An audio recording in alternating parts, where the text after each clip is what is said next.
Olá gente, Glauber Braga por aqui, estamos reativando a nossa conta no YouTube. Como é que faz? É pedir para apertar no sininho? Não sei direito. Mas com o tempo, com certeza a gente vai estar dinamizando aqui esse espaço, fazendo com que você possa ter informação permanente, com rotina, sobre os mais variados temas.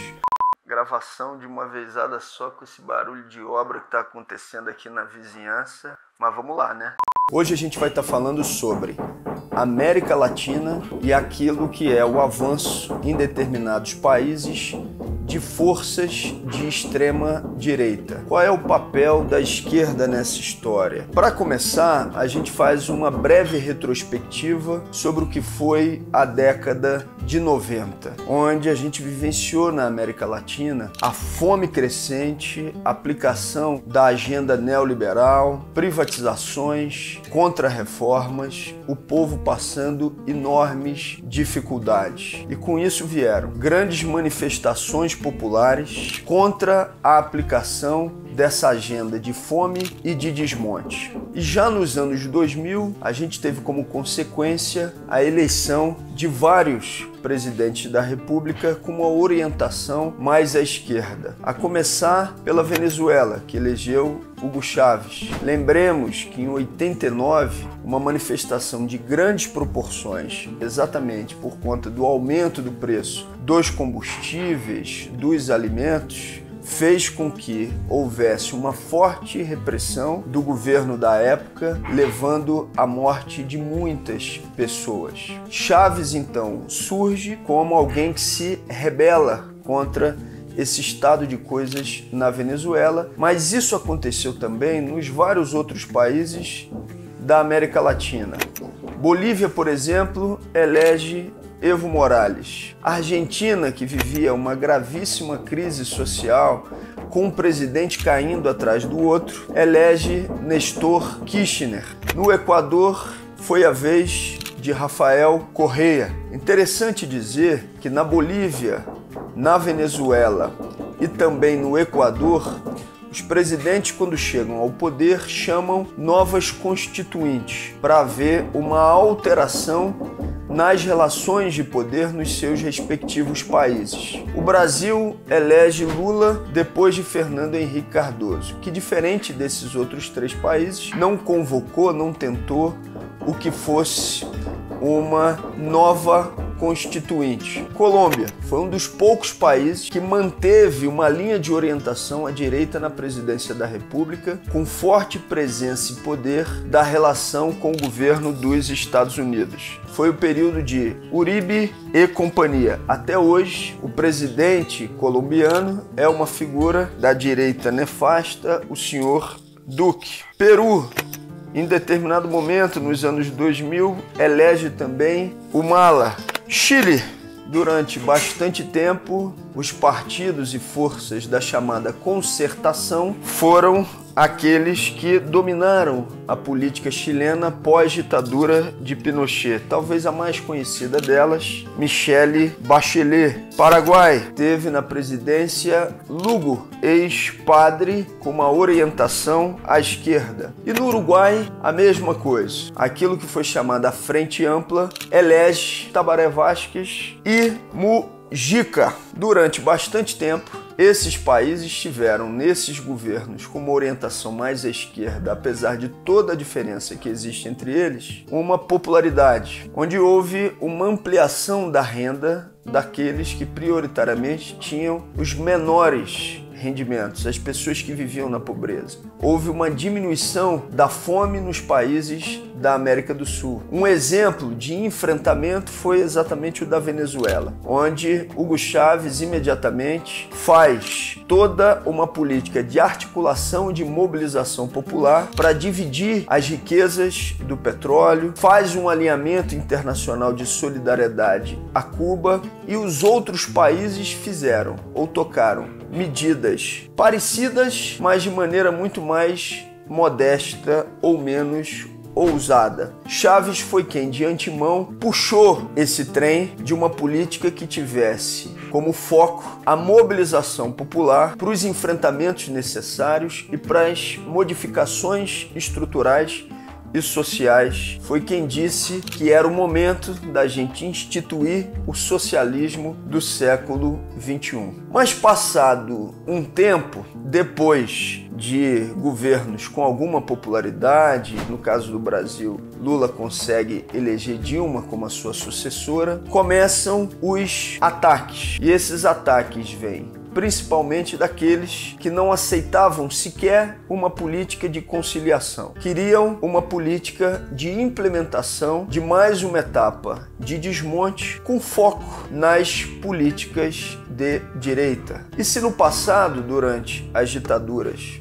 houve a movimentação de tanques, agora se repete, na maioria dos países da América Latina, um mesmo formato de legitimação dessa agenda ultraliberal, que é a movimentação de parte do Ministério Público, do Judiciário, normalmente bradando, gritando o que seria uma necessidade de implementação de uma agenda anticorrupção. Normalmente, todas essas movimentações vieram acompanhadas de processos de desgaste dos governos de uma orientação mais à esquerda e com a colocação em prática de governos de sucessores afáveis aos interesses da agenda do grande capital, da implementação da agenda liberal de desmonte. Assim aconteceu no Brasil, com a primeira etapa do golpe em 2016, com o afastamento de Dilma Rousseff. Vocês lembram que eu estava lá exercendo mandato como deputado federal? Nós não tivemos o número de votos suficiente para impedir que Michel Temer assumisse o governo com aquilo que foi a sua agenda da chamada Ponte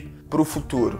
No Uruguai, começa também uma agenda de relegitimação dos neoliberais e a chamada Frente Ampla perde o pleito e vence um candidato de direita chamado Lacalle Pou, exatamente fazendo a defesa de ideias do que seriam propostas do chamado livre mercado e utilizando também como argumento o que seria o aumento da violência no espaço uruguaio, defendendo então a ampliação de políticas consideradas punitivas. Uma eleição apertada, um candidato mais moderado da Frente Ampla e a vitória da direita. Na Colômbia, como eu disse, até hoje está governando Duque, um representante da direita, e em breve teremos eleições colombianas e a gente vai poder verificar modificação ou continuidade nesse processo. Mas é importante de dizer que há pouquíssimo tempo, grandes mobilizações fizeram o governo de Duque recuar na sua tentativa de impor uma reforma tributária que prejudicava principalmente os mais pobres e a classe média. Na Venezuela, Chávez falece e assume então Nicolás Maduro, numa eleição também bastante apertada, com a oposição ganhando eleições legislativas, dando aquilo que eles consideravam ou pedindo um voto castigo por conta das dificuldades econômicas atravessadas pelo povo venezuelano. Desde o período de Chávez que a Venezuela vem sofrendo ataques, um boicote de natureza internacional que faz com que o país tenha dificuldade em ter acesso a vários insumos que são fundamentais para a garantia da vida da população venezuelana. Há muito pouco tempo, vocês lembram, foram para a fronteira da Venezuela dizendo que colocariam à disposição uma ajuda humanitária. Só que, ao mesmo tempo, são aqueles que procuram legitimar o boicote, a retenção de recursos e fundos venezuelanos no exterior, o que poderia garantir acesso à alimentação, à vacina para a maioria do povo venezuelano. Um verdadeiro crime internacional, o que se realiza contra o povo da Venezuela. Maduro se elege para mais um mandato, mas já há alguma diferença, inclusive, em parte do campo que dava sustentação aos governos chavistas. Por exemplo, o Partido Comunista já se coloca como uma força de oposição ou crítica à esquerda de Maduro, fazendo inclusive com que Maduro faça discursos tentando deslegitimar o que é essa oposição do Partido Comunista. No Equador, Correa consegue eleger Lenín Moreno, rompe com o governo no iniciozinho da administração e é um implementador, quanto mais, da agenda ultraliberal de desmonte. Termina o seu governo com a popularidade em baixa, mais de 90% de rejeição. Então a gente vai para um segundo turno. Lasso, um banqueiro, que era a continuidade mais evidente da agenda que estava sendo colocada em prática por Moreno. E, por outro lado, Araújo, o candidato correísta, que fez um esforço tão grande, mas tão grande de moderação, que acabou parecendo um candidato de continuidade do sistema e perdeu as eleições para o banqueiro. No Peru, a gente acaba de ter uma eleição onde o segundo turno foi disputado por Castilho e Fujimori. Keiko, a representante do pai de uma linha de orientação evidentemente fascista. Pedro Castilho, um professor que fazia campanha com um lápis na mão, com um chapéu típico das regiões rurais peruanas e que foi ao segundo turno e que conseguiu sair vencedor. Apoiado pelo seu partido Peru Livre, um partido de orientação marxista. Só que ao mesmo tempo, no período da campanha eleitoral, Pedro Castilho foi muito criticado por aquilo que foi uma agenda atrasada no que diz respeito principalmente às políticas de garantias de direitos da população LGBT, das mulheres. Mas numa eleição bastante acirrada e com apoio da esquerda internacional, Castilho é eleito presidente do Peru, defendendo uma agenda de mudanças importantes, de enfrentamento também ao capital e de garantia de recursos, de renda para as famílias mais pobres. Iniciado o governo, começa a enfrentar os primeiros problemas. Uma tentativa de desestabilização, onde ele faz um recuo, tira parte daqueles que eram os seus principais aliados do Partido Peru Livre e coloca figuras mais associadas à direita para conseguir se sustentar. Nesse momento, inclusive, acaba de conseguir vencer uma tentativa de afastamento por parte do parlamento peruano. Bolívia, golpe de Estado, afastado o Evo Morales, ele lineira seu vice, tem que sair do país. Coloca-se então em prática um governo alinhado à direita, com declarações internacionais como do senhor representante da Tesla, dizendo que davam um golpe onde quisessem e utilizando como exemplo a Bolívia. Existe uma necessidade de metais para essas corporações internacionais presentes no território boliviano. Depois de uma ampla mobilização que durou bastante tempo e com força repressiva de grupos de extrema-direita como Camacho na Bolívia, o povo boliviano consegue derrotar o golpe e voltar ao poder. Agora, com a eleição presidencial de Lúcio, o Evo Morales retorna ao território boliviano. Na Argentina, tivemos a passagem de um governo de Macri, representante típico da agenda neoliberal, também com impopularidade grande com as medidas adotadas, e o retorno de uma posição mais moderada ligada ao kirchnerismo, dessa vez com Alberto Fernandes. Alberto Fernandes tem enfrentado dificuldades na sua popularidade, fazendo um governo de caráter muito mais moderado do que foram os governos dos Kirchner. Nesse momento, inclusive, teve uma derrota em eleições recentes na Argentina e tenta uma recomposição da sua base social, mas já com indicações públicas de desagrado por parte da própria vice-presidente Cristina Kirchner com os rumos que têm sido adotados no seu governo. Chile, estamos saindo agora da eleição de Boric, Gabriel, um líder estudantil que venceu as primárias contra um representante do Partido Comunista, o Daniel, que era o favorito, mas nessas prévias chilenas pôde inclusive haver a votação de representantes que queriam um candidato mais moderado e pesou o que foi também um apelo de uma agenda de caráter anticomunista. O Gabriel, ele evidentemente tem posições mais moderadas, se definiu no segundo turno das eleições presidenciais do Chile como um social-democrata. Vai para o segundo turno contra ele Kast, um representante da extrema-direita pinochetista, que diz admirar o governo de Jair Bolsonaro. Gabriel vence as eleições. E aí a gente já entra numa discussão sobre o que é a representação desse cenário principalmente para as teses que prioritariamente existem hoje em dia na esquerda brasileira. Qual seria o mecanismo mais eficaz, a melhor orientação para derrotar Bolsonaro e o bolsonarismo? Uma parte, a chamada esquerda mais moderada, vai dizer que tem que juntar todo mundo, naquilo que eles estão chamando de frente ampla ou frente amplíssima. Juntar, inclusive, setores da direita que dão sustentação ao governo de Jair Bolsonaro na sua agenda de desmonte. Estou falando, por exemplo, da defesa pública, que faz Marcelo Freixo, de união com os setores da direita. Marcelo, inclusive, chama para sua equipe de formação de programa na área de segurança, que sempre foi reconhecido como uma linha alternativa ao punitivismo, um cara reconhecidamente punitivista,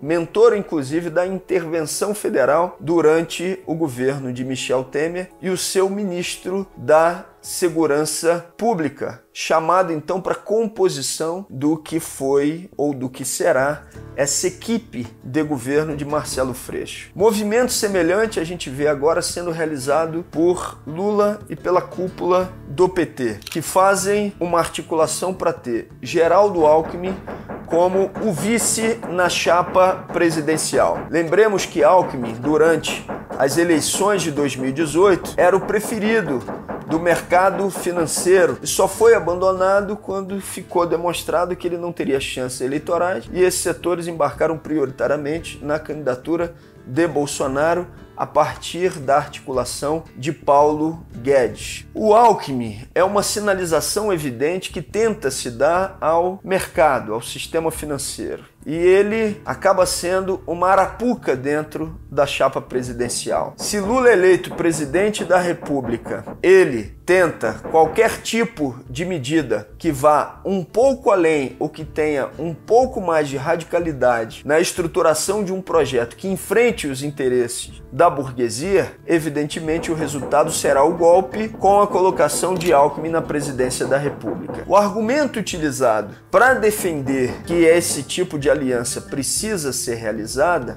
é o de que cabe tudo agora para derrotar Bolsonaro. Agora, quais são os problemas evidentes que eu quero aqui dividir com vocês? O PSDB, onde Alckmin estava afiliado, deu sustentação à agenda ultraliberal de Bolsonaro. No dia 5 de agosto de 2021, por exemplo, a Câmara aprovou a privatização dos Correios, com 286 votos a favor. No PSDB, 22 votaram a favor e só 6 votaram contra. Privatização da Eletrobras, 313 votos a favor. Sabe como votou o PSDB? 31 votos a favor, 4 contra e 2 abstenções. Autonomia do Banco Central, 339 votos a favor. Dos 33 parlamentares do PSDB, 25 votaram sim, 5 não e ausentes e 3 abstenções. Reforma trabalhista, 304 votos a favor, 43 votaram a favor. Todas essas agendas são defendidas por Geraldo Alckmin. Então ele acaba sendo uma garantia de que em um eventual próximo governo os interesses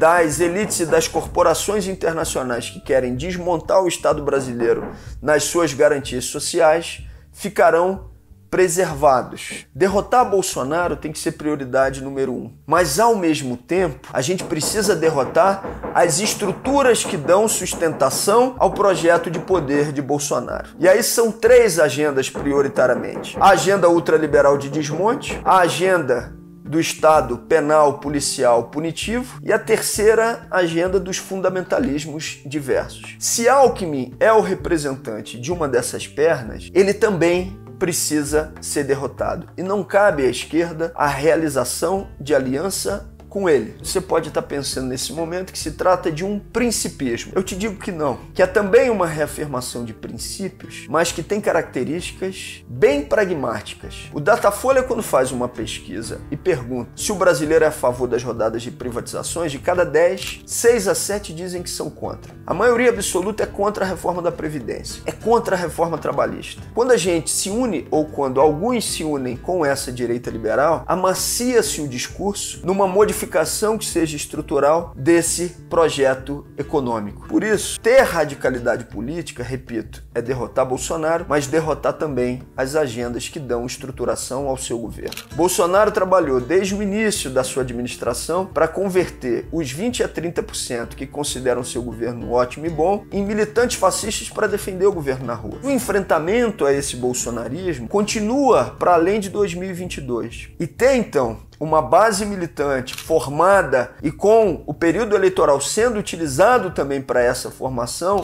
é muito necessário. E fazer aliança com esses setores da direita dilui o que seja essa formação para fazer com que os mais de 60% que rejeitam Bolsonaro sejam convertidos em militantes antifascistas com a capacidade de defender um projeto de esquerda. No nosso caso, um projeto que fortaleça a estratégia socialista. Então, ter radicalidade política é entender que esse enfrentamento ele vai para além do calendário eleitoral e é fundamental, repito, a formação contínua dessa base militante. Esse movimento de diluição das propostas da esquerda para uma unidade com setores liberais de direita para enfrentar o que seria o perigo da extrema-direita não é algo que está acontecendo só no Brasil. Eu citei aqui o exemplo do Equador, onde o candidato correísta se moderou por completo e acabou sendo considerado um candidato do sistema.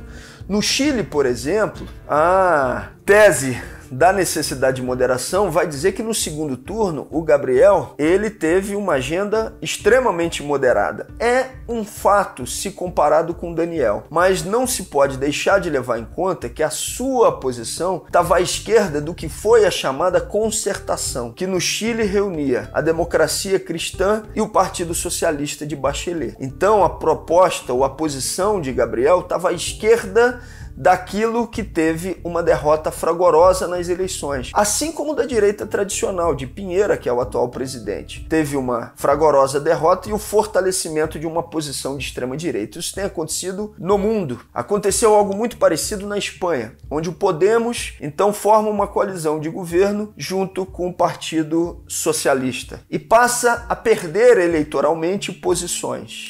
O próprio representante do Podemos, Pablo Iglesias, faz um recuo e diz que a partir daquele momento estava deixando de exercer as tarefas como figura pública. Eu entrei para dar uma olhadinha nas redes sociais do Pablo Iglesias e é difícil até de reconhecer que seja ele mesmo, né? Houve uma mudança, inclusive, no formato de apresentação. Mas o que de fato aconteceu foi, perdeu densidade política, mas continua defendendo essa tese da necessidade de juntar todo mundo no enfrentamento ao que seja a extrema-direita. Claro que com as suas especificidades, mas como tese central se aproxima do que tem sido defendido no Brasil também por outros setores moderados. Eu não estou dizendo, gente, que não tenha que se ter unidade de ação contra o fechamento de regime com setores até para além da esquerda, para que a gente, por exemplo, derrote Bolsonaro, aprove o seu impeachment. Agora, isso é fotografia. Não é a fotografia que vai estar presente na campanha eleitoral. Na campanha eleitoral é a apresentação do programa. E a apresentação do programa, então, passa a ser um filme. E como filme, a gente tem que ter a radicalidade política para derrotar Bolsonaro e aquilo que enraiza o bolsonarismo, que dá estrutura a esse projeto